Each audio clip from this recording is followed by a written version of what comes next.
Welcome to the Coach's Table podcast, where coaches come to grow personally and professionally through real-world application and online education. What is going on, everybody? Wow, happy almost New Year. 2024 is right around the corner. For those who listen, I hope you had a great Christmas. Hope you have a great New Year. It is flying by. It's insane. We were just kind of talking here a little bit, but it's insane. Like once the season starts, how fast the season goes. And 2024 is right around the corner. I remember yesterday as like 2010 was just like last year.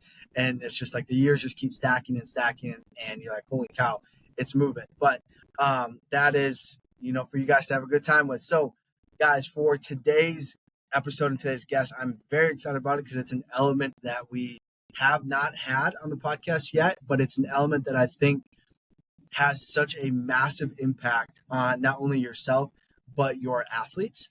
And before I get into that, guys, if you would do us a huge favor, share the show. That's the only way the show grows. So if you're listening and you resonate with what we are talking about, you get informed, you get educated or entertained, do us a huge favor, share the show.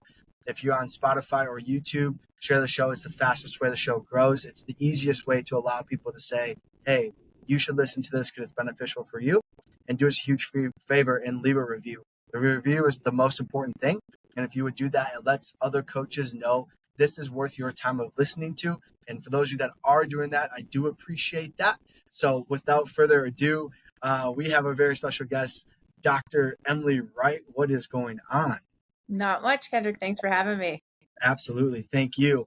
For those that don't know you, tell us a quick little bit about yourself, because I just recently got introduced to you and I'm super excited to have a conversation with you and learn more from you. But give people a quick little, who are you, where are you from, what do you do? Yes, perfect. So I am a mental performance coach. So I'm originally from Pennsylvania. So I grew up there. I'm like an hour and a half outside of Pittsburgh.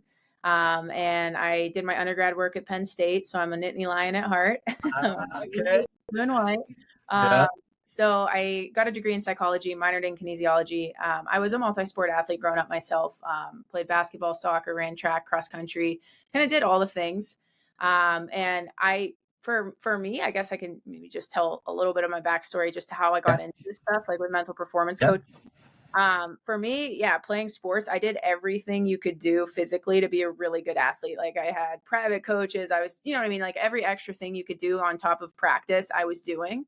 But for whatever reason, like my performances were just not showing that, I guess, in terms of how much time and energy I was putting into things. And I had no idea what was going on. So that was way back I graduated high school in 2011.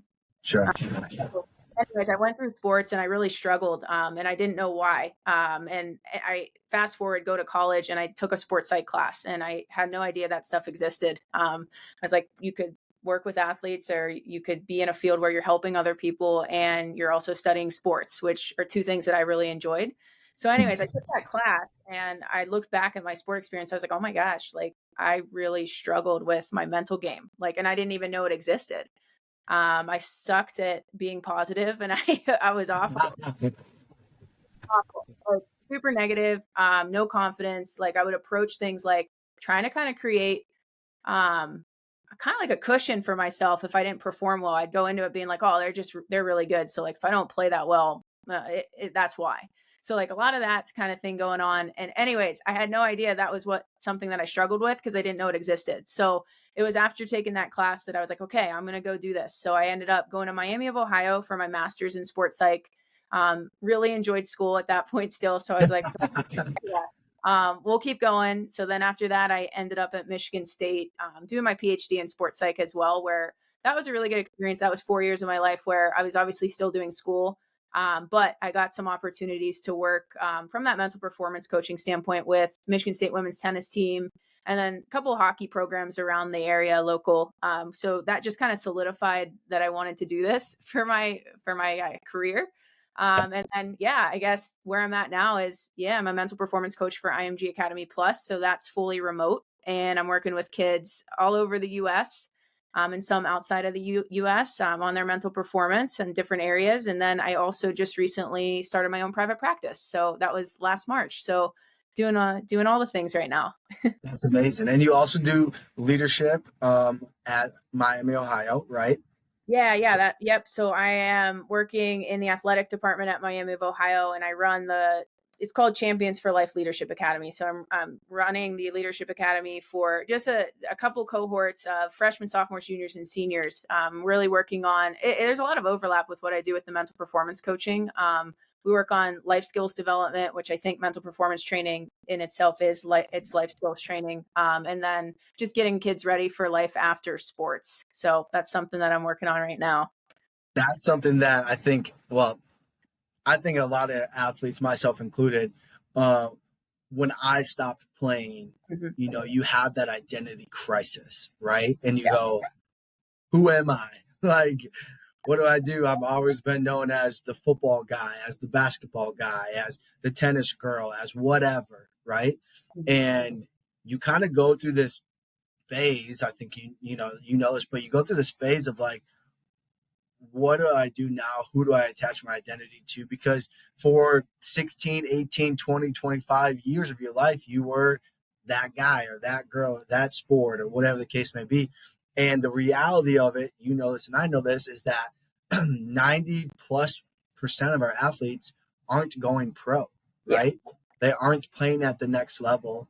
And as much as we want to and we should maximize their time today as an athlete, they need skill sets, they need other opportunities to know like, hey, afterwards, you're not the basketball guy anymore. You might still be like, hey, yeah, I played, I did really well, blah, blah, blah, but you're not a basketball player or a football athlete or a tennis athlete or whatever the case might be. And that's a hard reality for them to get to overcome and want to even have that conversation, especially as they're playing. Oh yeah, for sure. And that's something like we stress that really early on, like especially with our freshmen. It's like we want to start that conversation early just because, like you said, the reality is, and again, that's not something like, the reality is there's not a lot that are going to go pro, and it's not something that we don't still tell them like, hey, set the goal, right? Like set the goal, like go for it. Like that's great, but make sure that you also have other aspects of your identity that you're working on, right? Like beyond just being an athlete, you're also whatever, a sibling, a friend, you have a career opportunity, you're in school. This episode is sponsored by TeamBuilder. TeamBuilder is the #1 performance platform for strength coaches around the world. Their software provides coaches with an elevated experience when it comes to program development, data tracking, and staying connected with athletes and clients. Coaches also have access to consultations with TeamBuilder's in-house sports scientists to help manage and analyze data. Head to teambuilder.com and sign up with promo code TABLE to start your free 30-day trial. That is TeamBuilder, TeamBuildr.com, and sign up with promo code TABLE to start your free 30-day trial.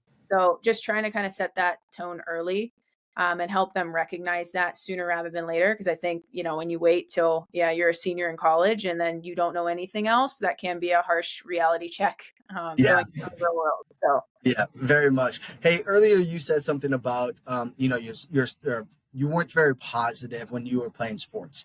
Yeah. I find a lot of times a lot of athletes are very negative. Yeah. Their energy, their output, very selfish, right? And I see it a lot with athletes that I have worked with. What kind of got you to recognize that? And what brought your awareness to say, man, I wasn't very positive? And then what do you recommend for those athletes today? Yeah, that's a great question. And like I said, I don't think I realized that it wasn't until I was a couple years out of high school that I like, oh, geez, I struggle with that because that was something I learned in that sports psych class because I was thinking, and I think the primary thing that really just caught my attention with, I guess, becoming aware of how I struggled was just that idea. And this is to me like an overarching concept of mental performance is recognizing how your thoughts impact performance. For me, I never paid attention to that stuff and nobody ever told me that. So it was more like coaches would just say, just work harder, right? Like just put more in, like just focus on technique. And of course, yes, those things, like I said earlier, those are important things. You have to do that to become better.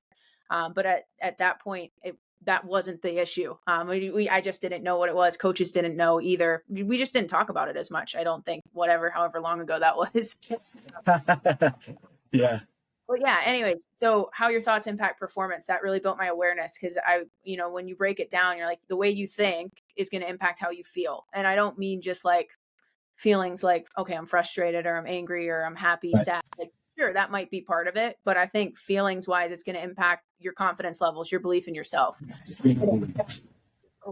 So, your ability to be in the moment or not. It's going to impact your anxiety. So, like, how do you manage like stressful situations? So, I think the way you think will impact feelings like that, which then in turn impact or influence performance.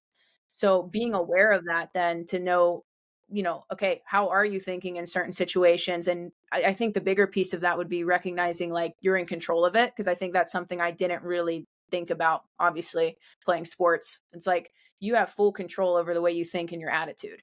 That's Yeah. something to me that as a mental performance coach, I tell my athletes all the time, that's a great thing. Like you're fully in control. There's not a lot of things that you control on the court sometimes, right? Like there's so much that we call uncontrollables. Whether it's like a ref or and the other team or spectators, whatever. There's so many things that go on that can be distracting. Yeah. You're okay, but like that one thing that you do control at all times is your attitude and like the way you think. So to me, that's a great thing. And I think that to me was like what really helped me to become more aware of how negative I was, kind of looking back. And it helps me now too. So kind of going off on a tangent here, but like with mental performance training, I obviously work with athletes to enhance performance on the court or the field or the pool, like whatever the context is.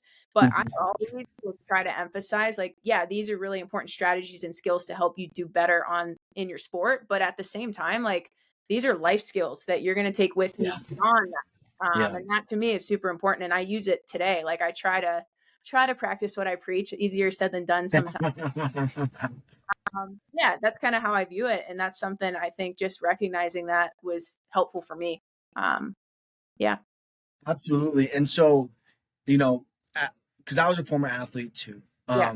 I think you know, I never really struggled with a negative mindset. I've always been an optimistic, positive guy, upbeat energy, all that.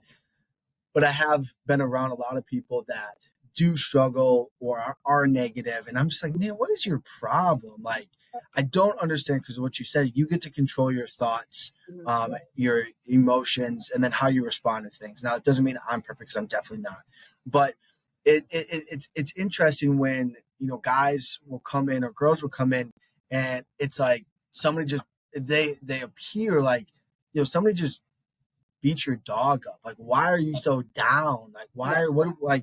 and they're Yeah. just like, oh, I don't know. It's like, well, Yeah. you do kind of know, like, you're the one that's feeling this way. Like, do you not notice this in yourself? Can you not address or understand the energy you are giving off? Yeah. And it's crazy because, some of them just don't want to. Mhm. And from that standpoint, I'm just like, man, like, Mhm. is it that you just woke up and it's 8 a.m. right now? Or like, Yeah. um, like, and so that's really interesting to me because, I see it frequently with a lot of athletes and I'm Yeah. just like, I don't, that's something that I don't understand Mhm. because I'm like, where are you coming from? So what are some strategies, if there are coaches that are dealing with athletes of that nature to help them recognize where they are at? Is that something that coaches should do, or is that something the athlete has to come to on their own? Yeah, I think that's a really, really good question. And I think I guess I start with all of this stuff, like as I hear you give that example, I think it all starts with like habits. So that to me is like probably something that they've created over time, right? It's become a habit, like they're just negative energy, right? Or they focus. And I think that's common for athletes today. Like it's and for people, it's a lot easier to focus on the negative than the positive. Yeah, misery loves company. Yeah, yeah. So that to me is like I look at that as something that like when you think of mental performance and training and as a coach, I'm like, we have to work to develop different habits. Right. And I think that's where it comes in. Like that practice piece is so important, right? Because you're not going to change that overnight. Like if someone's coming in every day with negative energy or they're showing that in their body language or it's the way they think, they constantly just pull out the negatives. Like that's not an overnight fix. And I think that's sometimes a myth with the mental performance. It's like we can just put a band-aid on it. And it's like, if I do one thing and I just think positively one day, or I think more productively, then all is going to be well. It's not the case. Like to me, like you're going to still fail, like, and that's okay too, right? You're going to have setbacks. It's not going to be just this walk in the park. But if you put in that work and time, then I do think you're going to set yourself up for more success. Now, like from a coaching standpoint, and I guess considering like, is this the athlete's job or the coach's job? I think coaches can help. I think ultimately, yeah, the athlete has to make a choice for themselves. But like maybe there are little things that coaches can do to try and help build that positivity. And maybe that, to me, maybe that'll probably depend on what the athlete's going through. Like if it's a body language thing, for example, like that not only impacts an athlete, like their confidence inside, but that also sends obviously a message to other people. And if you're talking team sports, especially, that message can be contagious to the team. And again, same for individuals. Like you think individual sports, body language is going to impact, the opponent's perspective of you as well. So if it's something like that, it's like, yeah, as a coach, you can probably come in and say like, hey, you know what, get your head up, chin up, or like just give them mental reminders. I think like if you're thinking negatively, or if there's someone that's always glass half empty, yeah, you kind of got to work to try and help them develop that glass half full mentality. I think it starts with, what does it mean to kind of like, I always say like embrace the good. That's like one of my big things with athletes. I'm like, before we go into like, okay, what can we be better at? Or what did we do bad? Like, yeah, I recognize we have to address those things, but like at the same time, there has to be a balance. So it's like, if you're going to look and say like, how can I improve, or what can I build on, or what was maybe not so good about today that I need to build on, like at least make sure that there's some good in there. So I always start a session with an athlete of like, we call it embrace the good. So what went well this week? I know that sounds super simple, but it's like, if I ask an athlete that, like, especially the first couple times, they look at me like deer in headlights sometimes. Cause it's like, nobody's ever brought that up, or nobody's ever asked that. So it's just getting into habits like that of like, just getting them to be thinking about it and building their awareness around it. So I think, yeah, it depends, but like, those are just some things that I would probably suggest. No, absolutely. It's funny you said that because I just had a conversation recently, and just hey, how are you? It's just a not just like the hey, how's it going? It was like hey, how are you? And you could just tell that they were just like, they were reserved. They didn't want to really have a conversation. And I'm like, hey man, you good? Like you okay? And it was just kind of like nah, and I was just like, is anything wrong? And it's like nothing was wrong. And I was like, well, what's good? And I got hit with the answer of nothing. I said, nothing's good. Yeah. I said, well, you woke up today. And he's like, yeah, you're right. I did. I said, well, that's a good thing. Right. Yeah. And because it's, you're right. People are very quick to dismiss. It's easy to look at the negatives, but the question of what is going well, a lot of times is something that they're taken back by, maybe because they don't want to,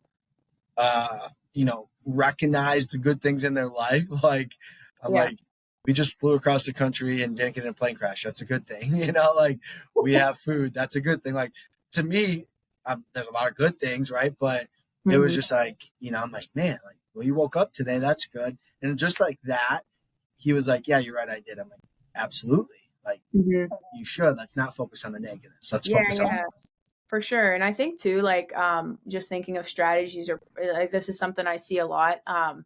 It's your self-talk. So that would be like the strategy that we would use and think about it. Like, and I guess what I said earlier, like you have to find ways to get your thoughts to work for you instead of against you.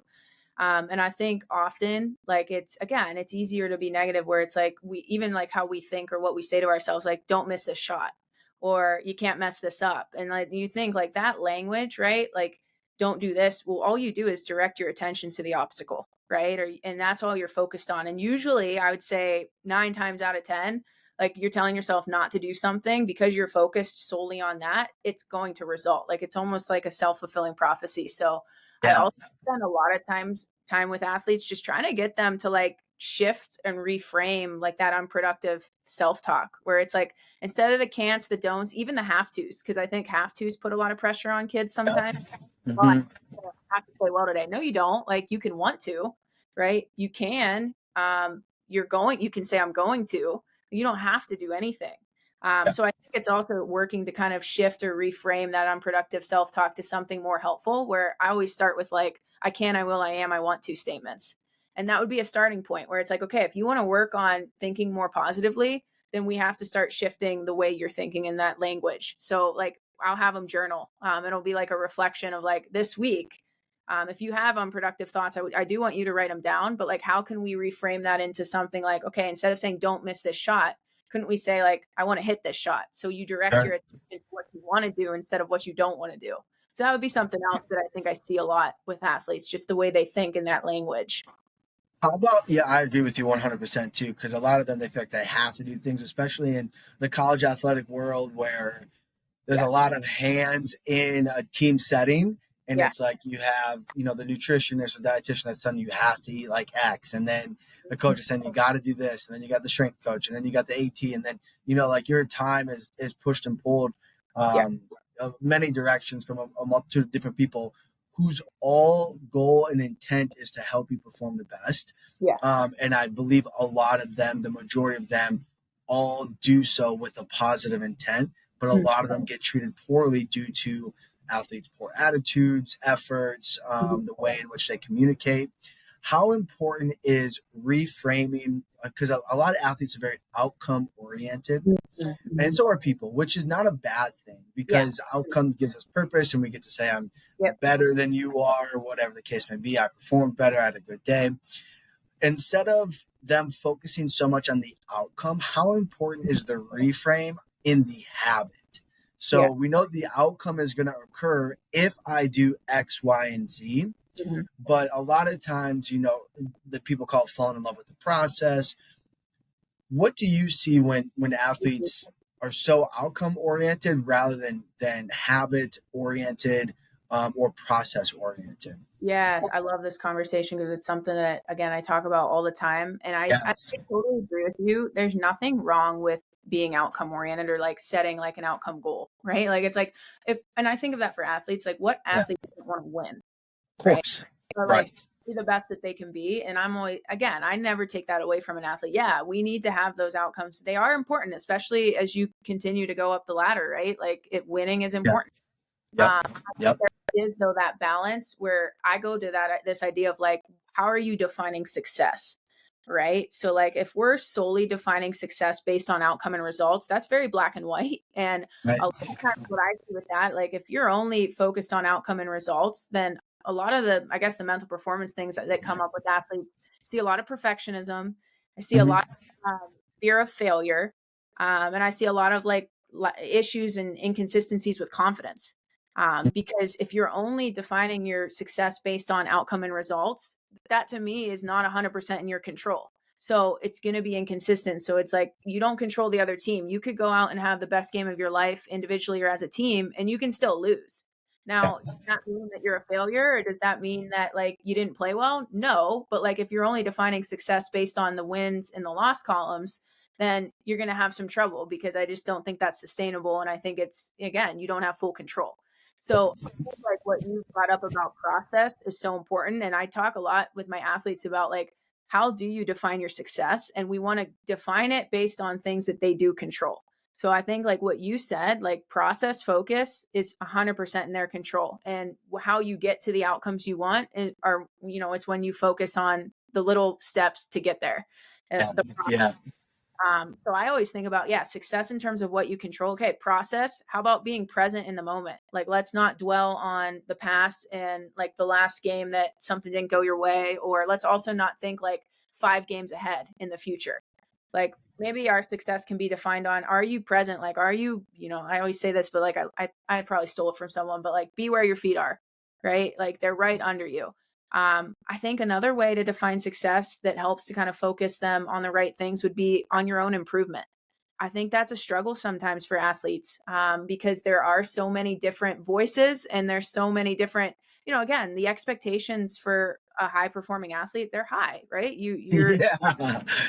You Yeah. want to win. And that's the same for coaches too. I think that's what makes it hard, especially in college athletics, because and society in general, we emphasize winning and the outcomes. But again, that can be a struggle for kids sometimes, especially if it's not always in your control. So I think self-improvement too, like, okay, like, how do we focus on you just getting better, right? Whatever that looks like, whether that's your confidence, whether that's technique, but can you define your success based on how you're progressing, not in comparison to your teammates or the other team or other people. But can you focus on like what you're doing to get better? And again, I think those things in combination, like self-improvement, process focus, being present, I think effort too, right? Effort. Mhm. Like effort. And I don't know how you feel about this, but I would assume like I hear it from coaches all the time or like anybody. It's like give 110% effort or like give your best effort. Yeah. Uh, I'm fine with that, but like to me, that doesn't really tell an athlete much. It's like, okay, go work hard. Okay, go give your best effort. Okay, well, for an athlete, what does that actually look like? Yeah. Like What does that mean? if you're just throwing, and that's a lot of times with this stuff, like you throw these terms around, like be confident or focus or give effort. And I'm always just like, that's great, but like we need to still take steps forward to help them understand, like define it. Like what Yeah. is effort to behavior? So like to me, again, success in terms of effort, if you can identify what your effort looks like on offense or defense, and you're very specific with that and intentional, that's a great way then to focus on that's a great way to me to focus on like how you could define your success. Yeah, so those are just a couple thoughts on that. It's well, it's funny you say that. I just had a conversation a couple weeks ago with another athlete, and we were talking about the word hard. What does hard mean, right? Mm, And they were like, "Well, we had a hard practice, or our coaches want us to go hard." I'm like, "Okay, what does that mean? yeah. Like, go hard in what? In your level of effort, in your mental execution? Is it go hard in like what your technique? Like, what are you working on? What are you trying to accomplish? Hmm. Because if we're just going hard and I'm just running around like crazy, well, that's hard, Hmm. right? Yeah. But am I doing anything productive? Maybe, maybe not. It's like, well, why don't we just be efficient? Because Yeah. being efficient is actually really hard Hmm. because I have to understand everything that's going on, which requires my mind. Yeah. And then I have to be in the right place at the right time to do the right skill. Hmm. That's hard rather than just running around like crazy. Hmm. And we probably had about a 30-minute conversation on it. And you could tell that their brain was definitely spinning because their entire life, and I think a lot of athletes too, when you're growing up, it's you got to play hard, you got to put the effort in. It's like, well, yeah, but what does that mean? Like, because I can go watch film and that's hard. Like Yeah. watching film is a hard thing, right? Yeah. But it's not physically hard, Yeah. right? I can analyze my game or attempt to change, my shot. Well, that's hard, but it's not physically hard, Mhm. So there's different elements to it. Like you have the technical, the psychological, and the physical. I can go work out crazy, but it doesn't mean I'm getting any benefit. Yeah. Um, and so it's like, to your point, I love that you said that, but defining it, like, what is it? Like, Mhm. I agree with you. I think too many coaches throw around these crazy vague statements of we need more energy. Like, well, what does that mean though? Like, Mhm. do we need more excitement or do we need to be more engaged? Do we Mhm. need to like communicate more? Like, Yeah. but it's just like we need energy. It's like, okay, well, I don't understand what that means. Yeah, I agree completely, and that's why it's like those things like effort or energy. There's behaviors behind it, or even confidence. Like, okay, we need to be confident. Okay, well, like telling a kid to be confident. If for every time a kid is told to be confident, like if I probably wouldn't have a job if it was just that easy to just be like, okay, we're good, right? I'm confident. I believe in myself. So it's like there's always behaviors. It's like there's always things you can be doing, and I think it's like, especially with effort or energy or confidence, it's like you have to be intentional and really be specific. Like, and I know that takes work, but I think even like what to your point, it's like you could go out and practice for like 10 hours a day. I think there used to be this study. Have you ever heard of the 10,000 hour rule? Yes, absolutely.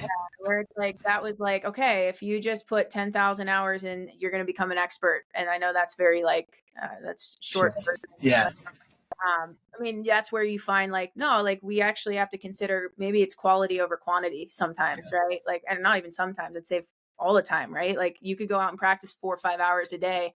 That doesn't mean you're getting better, right? But if you put in like 1 or 2 hours of really intentional quality work, like that to me, I'd take that any day over 5, 6 hours. So Right. I think it's Right. for athletes, yeah, be intentional with what you're Right. doing. Well, and I look at it too, and I think you'll understand this. Like in your business, right? There's probably skills that you don't have that you know you need to have. And Mhm, so if it was like, well, in order to build a successful business, you have to spend 10,000 hours doing that one thing. It's mhm. like, well, okay, well then you're never going to build a successful business, right? Never.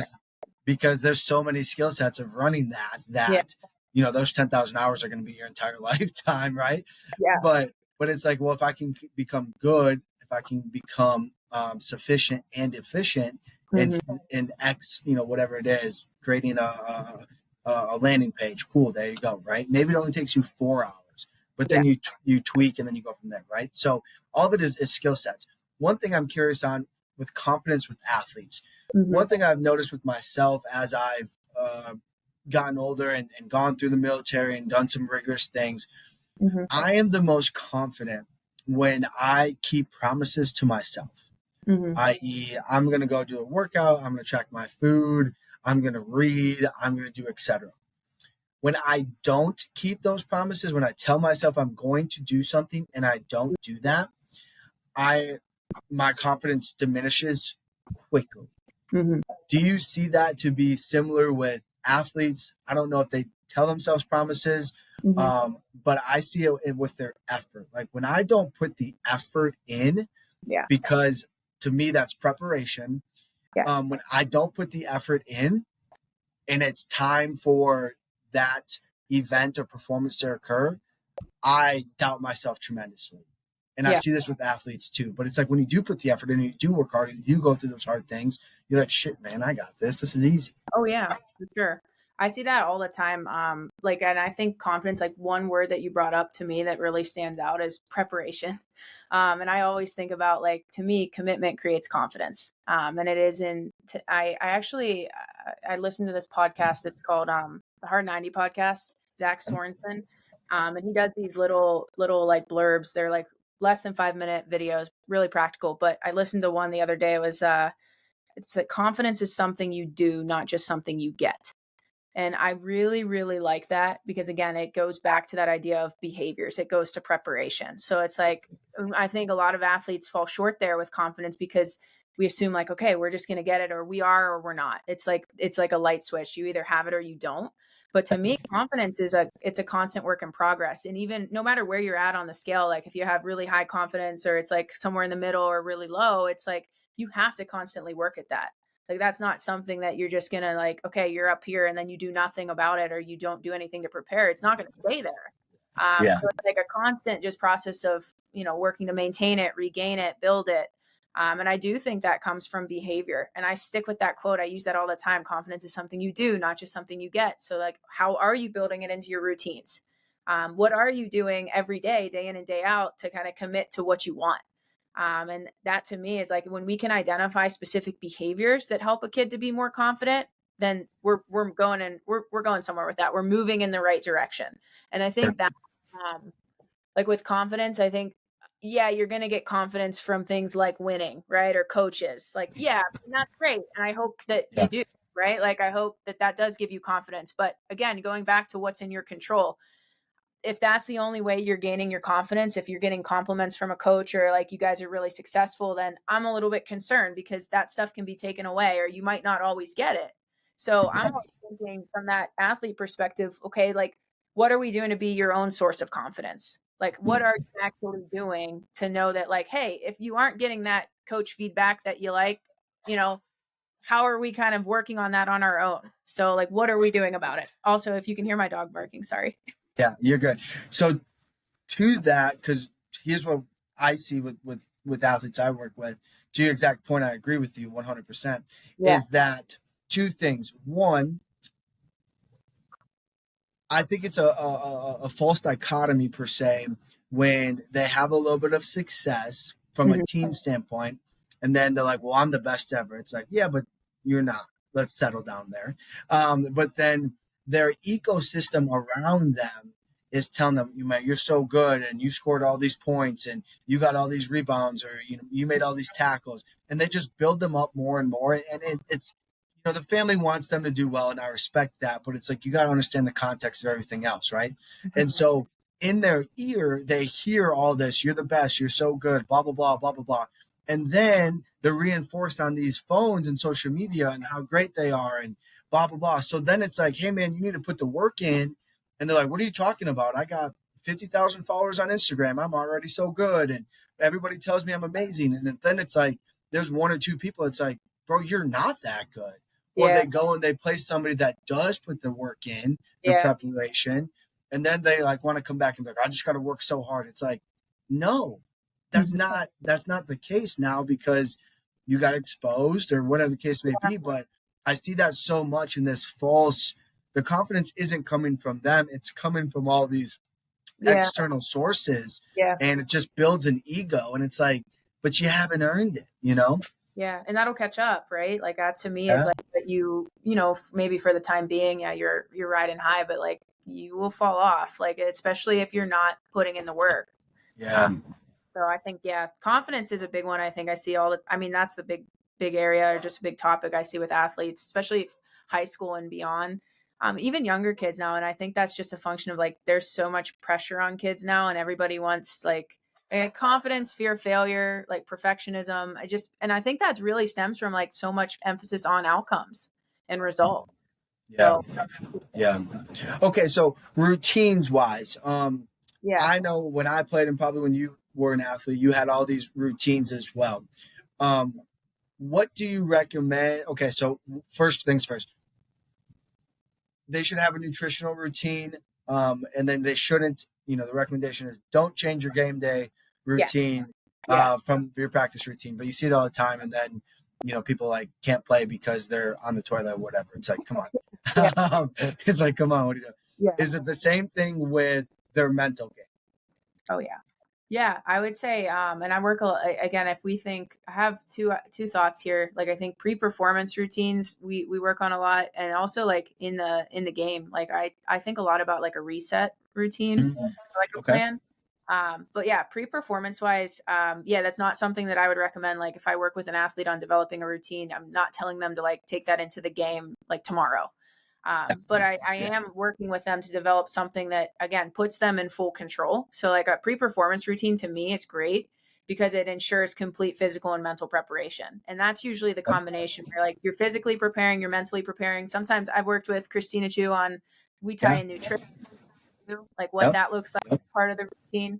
But yeah, I think with at least the way I work with those, I try to keep them pretty simple, or at least help an athlete to develop something simple for themselves so that it's not super overwhelming, like something that is going to hit on physical, mental, and whatever other areas they feel are important for their performance. But again, that's probably a conversation with them. Like what do you need, right? Like, for example, like, again, where do you need to be energy wise? Like, what does that look like? Do you need to be super hyped up? Do you need to be super relaxed? Like, are you falling somewhere in between, in the middle? Based on that, like where they feel like they function best, we'll work to develop a routine that then hits on, getting them to where they need to be. With my routines, though, like pre-performance, the things that I think skill wise that go into them, or tend to see a lot, would be breathing, self-talk, confidence building. So that self-talk could fall within that. Or, thinking or reflecting on past successes, visualization. Again, it's going to vary based on the athlete, but those are some common ones that we sometimes put together, or they tend to go well together as part of like a pre-performance routine on the mental side. How big, I was just about to ask visualization, how big of a role, how important is visualization for not just athletes, but people in general? Yeah. I'm a big fan of it. And I think it's interesting. Like there's what we know about it. It's like your brain doesn't know the difference between what's real and what's not. Like, so that's why visualization can be so effective if you do it the right way and you practice it. So like you're basically getting, if you're visualizing, for example, like a week out of the game, or like the night before, I guess like maybe before you go to bed, you're visualizing your success. Let's say that's one we do a lot where, we want to see yourself be successful, or we come up with a highlight reel. And we have 2 or 3 plays where you're seeing yourself perform really well, right? Like if you're doing that 5 nights out from your game, that's mental reps that your brain is then acknowledging. And then when we get to the real thing, it's like, okay, I've been here, I've done this, I know what it's like. So that's with visualization. I think we sometimes have this maybe a misconception that it's just what you see. right? So like visualization, yeah, we're visualizing, we're seeing ourselves do it. But like the most effective visualization is going to be vivid and controlled. So like to me, vivid is like we're incorporating not just your sight, but we're trying to incorporate as many senses as possible. So if we can get it to be as close to the real thing as we can, like then that's really great, or that's going to help you to be more effective. So that's including then like sometimes I have athletes like they're wearing their jersey or they're holding their equipment. They could be, you know, what do you see? What do you feel? What do you hear? Right? Like we'll create a script, right? And then they have Yeah. a script. And I think that's super important. So it's not just what you see; it's as many senses as you can incorporate to get it to be as close to the real thing as possible. And then getting your visual to do what you want it to do, which would be the controllability piece. And that's really hard, especially to start, right? Like, I was just going to ask about that because it's very difficult. yeah, If you've never visualized before, when I do mine, I like to be in a quiet place, yeah, yeah, shut my eyes. I like it. I prefer it to be dark personally, yeah, but it is. I like to do it for 10 minutes personally, mhm, but it's very difficult if you don't do it consistently, yeah, right? yeah, And your brain goes everywhere, your mind goes everywhere, and you're like, I should check my phone, and then this, and then oh, yeah. it's hard to focus in your thought process. It's hard to see a picture clearly, but once you do it, it becomes much easier. Now, Mhm, the question that I was going to have was if they see negative things, because when I was playing, I remember one team in specific, I would always visualize it, and I was always visualizing myself not playing well at all for whatever reason. And mhm. I never did against that team. Every other team did great. What are some strategies to reset Mhm, during a visualization session where it's like we're seeing negative things occur, but we mhm. don't want that? Obviously, we see, or Yeah. do they embrace it, or should they embrace it? Yeah, I think that's such a good question. I think both kind of what you said there, like in terms of embracing it, my head kind of went there first because I think of one thing Michael Phelps always did with visual. He was a big into visualization. And one of the things that he visualized a lot was just like negative events occurring and then his response to them. Yeah. So that to me would be like one little strategy or maybe one thing to think about. Like, okay, obviously you don't want to see yourself doing something. Maybe that wasn't the intention of your original visualization, but like if you're in that situation, can we at least add to it and say like, how are you going to respond to that if it happens? Like if you miss a couple shots in a row or you have a bad turnover, okay, that's likely gonna happen at some point anyways in your performance. Nobody's Yeah. perfect, right? Like that stuff, nobody's playing a perfect game or hitting 100% of their shots or whatever it is they're doing. So I'm like, okay, so if that's what you're seeing and you want to kind of shift that or reframe it a little bit, like, okay, how are you responding? So if we could visualize, yeah, the mistake, but then how you respond with like good body language and you hustle to the next play or you make a play, like great. I think too, like maybe on the other side of that, maybe it's good sometimes just to take a break. Like if it's a constant, like, oh, I can't see anything but bad. Okay, like maybe that I know this sounds super simple, but like just stop, right? Take a second. Maybe resetting wise, like I know we haven't gotten into this yet, like reset routines, but like maybe that's where you take a deep breath and you find a way to kind of situate yourself and get back to the moment and then, maybe start again or use a script. I think scripts are really helpful to kind of stay on track. Like if an athlete isn't able to kind of see what they want to see, maybe if we are reading it or we have a script that we know exactly what we're trying to hit on, that can help to maybe avoid some of those types of situations. Yeah. Speaking of resets, what is a reset for those that don't know? And Yeah. then how do they go about implementing and applying those? Yeah, yeah. So a reset plan, I like in performances, I think I guess how I describe it would just be just trying to I don't want to use the word reset in the same sentence, but like You can't when you're defining it. oh, I know. So like trying to move forward to the next play, right? That to me is like your ability to move forward and not to be stuck on whatever it is that's bugging you. Whether that was, like I said, a missed shot, a missed layup, like whatever. Your ability to just move forward and be in the moment and get ready for the next thing that you need to do to execute. And I think like, for example, like I think mistakes are pretty big with that, like, okay, or missed opportunities, or maybe like a ref made a bad call or whatever you perceive to be a bad call. It's like, what are you doing in that moment to make sure that you're not reacting based on that, or letting that dictate the rest of your game, right? Because the game keeps moving. So I always think like resets can be again, that's going to vary or look different from kid to kid or athlete to athlete.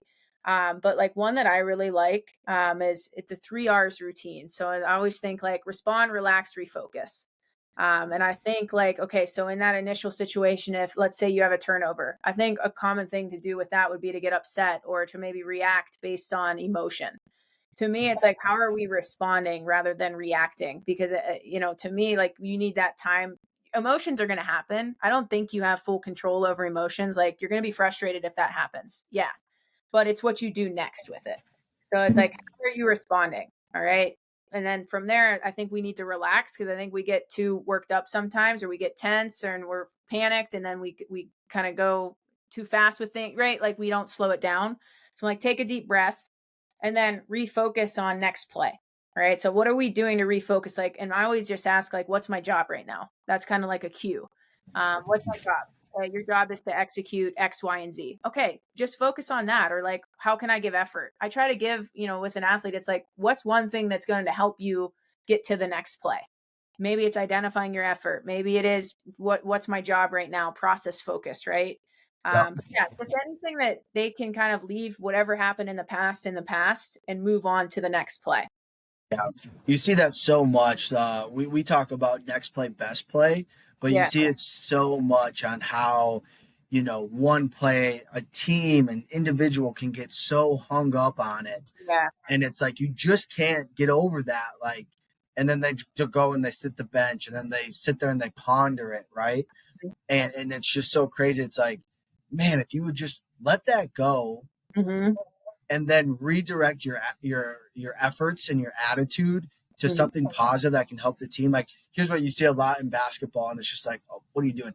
A guy will miss a rebound, Yeah. and you can see he's a little frustrated, and then he go and commits a foul, before half court. Yeah. And it's Yeah. like, dude, that's just pure frustration. Reaction. Like that's a terrible foul. We're Yeah.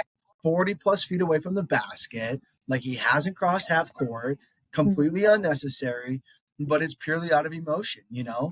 And it's like, man, and you look at the bench and everybody's like, oh my gosh, right? Yeah. But it's like, in that moment or whatever the case may be, you see it, it's just a response. It's just an emotional thing. Mhm. It's like, man, don't try and you're not getting like, what are you doing back there? But Yeah, uh, like, how is that? I always just think, like, how is that helping you, and how does that help the situation? And it's like, I think Kobe Bryant talks a lot about that. Like, he was so good with like, his yeah, he perspective is. on mental performance was just, but he talked about managing emotions a lot, where you're like, emotions are going to come and go. It's just like what you do with them, right? And knowing, again, I know I've said this a couple times, but it's like you have control of how you respond, right? Like you're gonna feel. I never would be like tell an athlete like, okay, you took a stupid foul, right? I'm not gonna be like, oh, be happy, like, Yeah, I think that's a huge misconception when people talk about mental performances. They think yeah, it's just positivity always, and no, it's not. no. And I've been working on that a lot with myself and coaching, because it's like you can't just tell an athlete to be positive, and like there's gonna be shitty situations, right? Like, Yeah. and it's not gonna be fun, and you're gonna be mad, and that to me is fine. Like you're gonna feel that way, but again, Yeah. it's like, what are you doing about it? Like, how are you responding? Like, yeah, you're gonna feel that, but like you don't, and it doesn't have to be like, oh, it's okay, everything's great. It's like I've been actually using more like being productive with the way you think or what you do rather than positive, because I don't Okay. think the situation requires you to be positive. I just don't Yeah. think that's realistic. So Yeah. finding Okay. ways. So when athletes do face adversity or people face adversity, um, what are some, maybe it's a reset, but what are things that they can do to help overcome that adversity or push through that moment, those moments of frustration, that I think everybody typically can see and feel as well? Yeah, yeah. You know what? I think a lot about this in terms of like, and I don't know if it's necessary. I think it's something you work on that you have to kind of build into your performance. But I go to like your perspective on failure and mistakes. Like I think that to me is where it starts. And like if you don't have a healthy perspective on failure and mistakes, then again, I think it's going to be a little concerning. So I think about like growth mindset, honestly. Like, Yeah. a lot of times I think athletes look at mistakes, and I don't know if it's just a function of like, I don't know, sports or just like society, where it's like mistakes are unacceptable, or like failure, you can't fail, or like you're not going to get that scholarship, or like you're going to get benched, or like whatever it is. And that creates a lot of like fear then of like, okay, I'm scared to fail or I'm scared to mess up. Where it's like, if that's the case, then like, again, you're focusing on the wrong things, right? Like perspective on like, okay, how do you think about failure and mistakes? Because if it's an end all be all and it's like, I can't fail and I can't mess up, then like, I don't think you're ever going to really reach your full potential. Right. And I think like in order for you to get better or like get to that potential, like you have to fail, right? Failure isn't a bad thing. Everybody fails. I think, I have a Kobe quote. He was like, I'd rather go, I think he said 0 for 39 than 0 for 9, because if I go 0 for 39, that means I didn't stop shooting. Yeah. Right. Yeah. And then I think he says, if I went 0 for 9, that means I lost my confidence. Yeah. And then I, would stop shooting. So that to me is like, and that's a perfect example. Like, I mean, he made it to I try to use those examples sometimes because it's like, those guys have made it to the highest level, right? Like they are arguably like the best of the best, and they're still failing. Like they still don't embrace it. They want it. Yeah. So that to me is like, I'd say like the way you view failure. So it's like growth mindset would tell us, okay, like if you fail, it's not the end of the world. It's like, look at it, if you can look at it as an opportunity, or even like, okay, what am I doing to challenge myself next time? Right. So like if I miss that layup, okay, what am I doing next time to maybe work on that or give effort, or, look at it as an opportunity to get better. So I think that's where it starts, just that perspective. I agree with that. I just read something yesterday, 2 days ago, and it was talking about failure. Yeah. And it was talking about the posed the question, well, what is learning? Which was a very interesting question. And then they posed the question, well, what is learning through failure? And what they labeled it down to was change of behavior, right? Which was really cool, because to your point, people don't want to fail because they're seen as you didn't succeed, you lost, you're not good, etc. We're afraid of the consequences of failing, perceived. Exactly. Yeah, the perceived ones especially. But they were equating it to fail faster, then learn, and their definition of learning was a changed behavior, applied changed behavior, because then when you go again, your failure shouldn't be as great or as much, and your success should come faster because you now have an applied change of behavior in the situation, in the scenario. I thought that was really profound. I was like, man, that makes a lot of sense to me. Yeah. I think, and I don't know if that's the same thing, but I've heard like, if you're not failing, you aren't learning. I love that. Right? Like that to me is also, then you think like, if you've never failed as an athlete, then bad maybe for me to say, but I would think like, if you're not failing and you've never failed, then I just don't think you're really pushing yourself. Like, I just don't think like, if you're always just successful, like that to me means like, I don't know, something's off there. I don't buy that. Yeah. You look at, you could go back to Kobe, and, he'll tell you the amount of times he's missed game-winning shots, the amount of shots in which he's missed, all these things, right? And it's to me, it's like when you study those people, or the most successful business people, or, the people that have made the most amount of money, right? And they'll tell you how many businesses they failed at prior to the one that hits a home run, or, how many times they struck out prior to, how many times they went on a hot streak and hit home runs. And to me, it's just like, nobody wants to be there and embrace that. Like, I'm in a rut right now, because it's not fun, but they all want to be there when success is the highest. And it's like, you can't have one or the other. You have to have both. Yeah. And I think there's also, we often think like success isn't linear. Like, it's not like, that's like ups, downs, up, down, ups, down. And like, you have to be, I think in order to get there, you have to be able to embrace that, right? Like, especially the low points. Like, if you can't embrace the low points and learn from them, then you're always just going to be stuck. Like, how do you, that's such a, like, you don't move forward. Right. Like, Absolutely.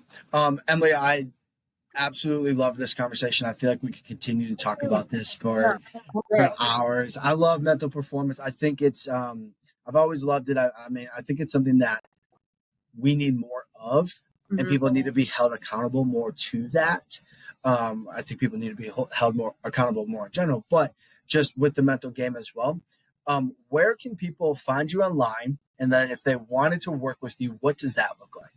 Yeah. So on my private practice, so it's called the Wright Mindset LLC.com. I just So it's love that. play on my name, WRIGHT. But yeah, so I have my website, and then in terms of like what that process looks like, usually families reach out to me, and I like to just set up just a consultation with the family beforehand, just to kind of give them an idea of like what I do and what mental performance training entails, and then see if it might be a good fit for them and their child. So kind of start there, just a quick intro. And then from there, I like to do an intake session. So that would include an intake session with the athlete, really just to gain an idea of like what it is they want to work on. So there's so many different mental performance attributes, and, focus, confidence, coachability, like, the list goes on. So it's just being able to identify the target areas, and then for me to develop a performance plan for them. So after that would happen, then we'd move forward with sessions that I like to do. Again, I think it's about consistency. So we want to be meeting on a weekly basis for around like 45 minutes to an hour, working on these different areas, and the practice and consistency piece is key. So that'll kind of dictate then how long we go. And my ultimate goal for any athlete I work with is to help them self-regulate on their own. So it's like, to me, the goal is like, I don't want you to have to meet with me. Yeah. Yeah. That's Yeah. the goal. Like, you can do it on your own. And so that's that's the process, I guess. That's awesome. And then what about any social media that people can reach out to you at? Yeah, same thing as well. My Right Mindset LLC. So I think it's actually my Instagram has some numbers in it, but I could probably share that with you. Yeah, that's fine. Because I mean, I'm sure people would want to learn more, Yeah. or follow you and post from there. So this has been fantastic. I know this will help a lot of people. I know it'll at least give them to be like, you know what, I haven't been thinking about that portion of my game, which you should be thinking about that portion of your game. And I just want to say thank you. I appreciate what you're doing, and for coming down and sharing a little bit to help people and to help athletes. Yeah, thank you so much. I appreciate you having me. This was a fun conversation, and like you said, I feel like I could talk about that all day.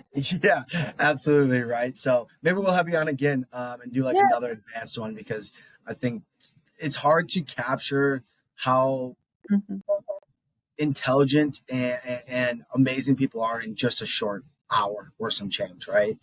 And it's like, man, you know what? More people should come on more frequently, because we have such a depth of information like that we can apply, and share with people to help them. So, Yeah. but Well, thank you. yeah, absolutely.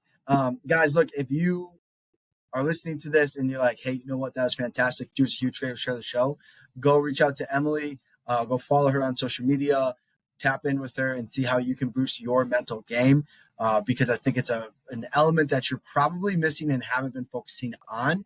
So go reach out to her and work with her. That would be awesome. And do us a huge favor, share the show. That's the only way the show grows. YouTube, Instagram, Spotify, the whole nine. We would appreciate that, and help people and help athletes. So again, thanks y'all for listening. Emily, thank you very much. And we'll catch y'all on the next one.